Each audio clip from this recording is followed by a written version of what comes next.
वर्षा, कुठे आहेस ग तू? दादाचा आवाज आला. इथेच, वर्षा म्हणाली. इथेच, कुठे दिसत तर नाहीस. दादा तिला शोधू लागला. अरे इकडे बघ, मी झाडावर बसले. वर्षा दादाला बोलू लागली.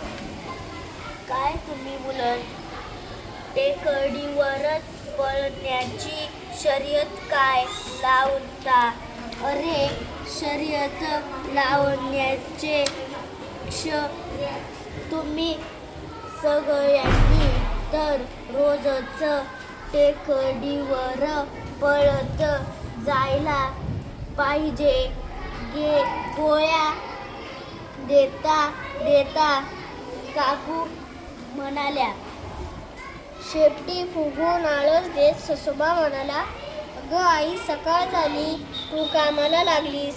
खाऊ आणायला बाबा बागेत गेले, तरी अजून सूर्य कसा नाही उगवला, प्रकाश कसा नाही पडला ग.